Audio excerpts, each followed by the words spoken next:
If there's any one skill that will guarantee you more views, likes, saves, and shares, it is storytelling. Storytelling has been fundamental to how humans have evolved for generations, and content creation is no different. Now, lucky for you, I've done all the hard work of creating for the last 6 years, and I've mastered this one specific way of telling stories. Now, how do I know that this will work for you? Because I've personally done it myself, and I've gotten millions, and millions of views. And I've done it with my students, and I've gotten millions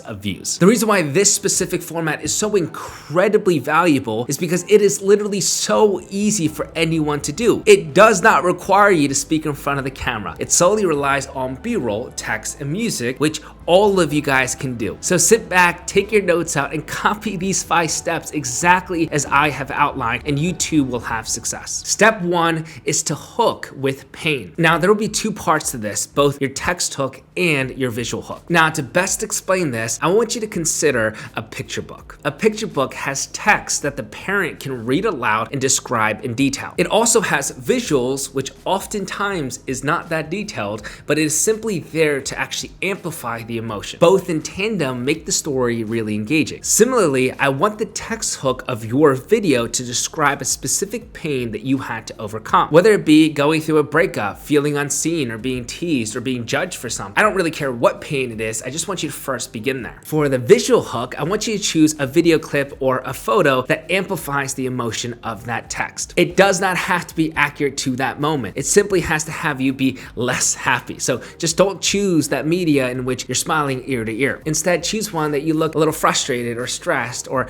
overwhelmed. The psychological reason as to why we begin with struggle is because we as human beings, our common denominator is struggle. Meaning if you're constantly starting your videos flexing your watch or your fancy lifestyle or your lavish cars, and you're wondering why nobody cares about your videos, it's literally because nobody cares about you. Instead, if you can actually start with struggle, people see themselves in that challenge and they actually want to root for your payoff. Therefore, they won't swipe away and will be retained to watch the rest of the video. Step 2, add a timestamp. This could be a year, a month, or a specific age. The reason for this is if you started off with a year of 2012, you know that there's going to be some form of transformation at the end of the video at the current year. If you think really hard about this, a lot of movies actually do this. Their previews begin with a flashback. And again, you're doing that because you're laying the foundation to build then for an upcoming transformation. What's brilliant about this timestamp is that you can actually treat it like an anchor all throughout the video. So if you started at 2012, you could then have a progression into 2017, 2021, and then 2026, meaning that you could actually have a longer duration video where you're spacing it out and people are staying along for the next transformation. Also, a lot of times your viewers are actually going to identify themselves with a particular stage of your life. It's a subtle addition, but it makes the world's difference for your video's retention. Step 3, make your text readable. This is oftentimes the one that actually goes overlooked the most. There's a really fine line between being fast and engaging and being jarring. So what ultimately happens is that people are so excited to do all of these really fast cuts and they make their text actually impossible to read. If your frames and your text move too fast, then the viewers can't keep along and they will swipe away. A really great test to check for this is to actually read each line aloud. The perfect pacing is one in which you can actually read the line aloud and then the frame immediately moves along. Now, there's a second part to this in terms of making your text readable. A lot of times with these silent film storytelling formats, because you're utilizing many different B-roll, sometimes your text gets actually placed on a background that makes it really difficult to read. So the clearest example would be white text on a white background. So a really good practice is actually to add a stroke or a border to your text so it allows your text to contrast against the background. Another quick pointer to look out for is to try and keep your text in the same location throughout the video. Because there will be a lot of B-roll and text changing, you want to keep the location consistent so it's easy to follow along. Number 4, use the right sound. Oftentimes when people are making a video like this, they will simply go to the trending music and choose one at the top of the list. However, for a silent film storytelling video, you need a specific type of sound. This is usually a song that has a built-up anticipatory effect, and then when the music actually drops, it allows you to progress into the successes. So what is actually happening is, in tandem to the time anchor, in tandem to you beginning with a struggle, you have this music that is rising in intensity. So people are super immersed into the experience, awaiting at the edge of their seat this transformation of yours. And when that music drops, then the transformation occurs, aka your successes or your payoff you can then start to show. Now, before I move on to the 5th feature, factor, which I would argue is the most important, I want to take a second to think about this from a bird's eye view. What have we actually achieved here so far? You are creating a video that starts with struggle, knowing that's how human beings connect the most. So then you have wide reach potential. In addition, you are creating a story in which people can actually root for your transformation. They want to champion it because they see themselves in it. You're already building rapport within the video itself. And then ultimately, when you showcase the transformation, aka the various successes that you've now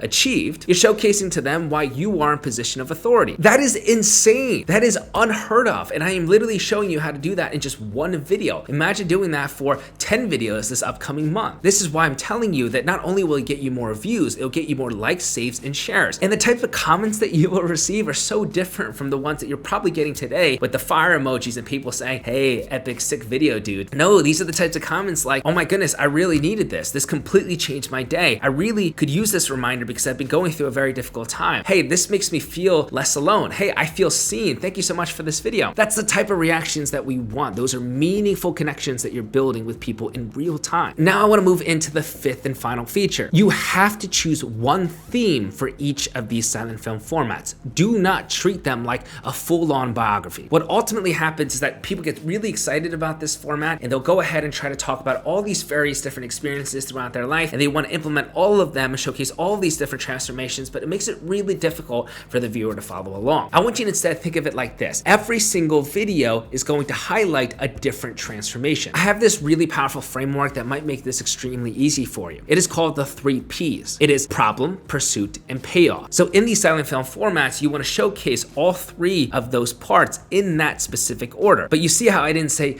problems, pursuits, payoffs. No, it's singular. So for example, you might have gone from anxiety to peace. You might have gone from being insecure to more confident. You might have gone from being financially insecure to being financially free. You may have gone from having bad grades to having better grades. You may have gone from having a failing business to a thriving one. But I also want to mention something really important here. You do not have to have these grand transformations. So you do not have to be somebody that went from being incredibly broke to being a billionaire in order for you to tell a story. No, not at all. It simply needs to be any level of transformation, and you'll be shocked at how much connection you can build. So yes, today I create content about a lot more of these serious transformations. How I've been able to help my dad overcome lifelong debts. How I've been able to overcome the struggle of my divorced parents. How I've been able to navigate the various mental health problems in my family. But when I first began creating content, I was simply saying I was overwhelmed in school. I was saying in my thermodynamics class specifically that I received a C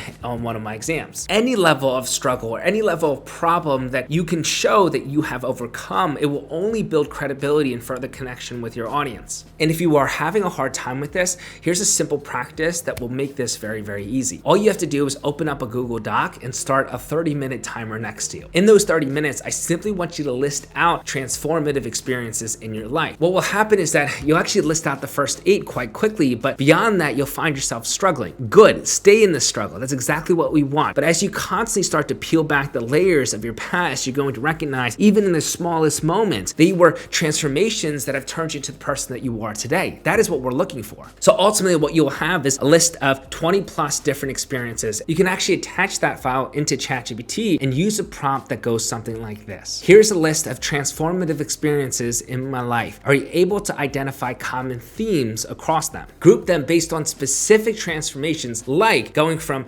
anxious to having a lot of peace, to going from insecure to having a lot of confidence, to going from financially unstable to being financially free. Note all transformations, big or small. If you follow those exact 5 steps, you too will have a successful silent film format. Of course, the more attempts that you have with this, the better you will get. And I really hope that you can tag me in these videos or share them to me in my DMs because I really want to support you. If you have any questions, please leave them below. Give this video a thumbs up and of course, subscribe. I'll see you all at the top.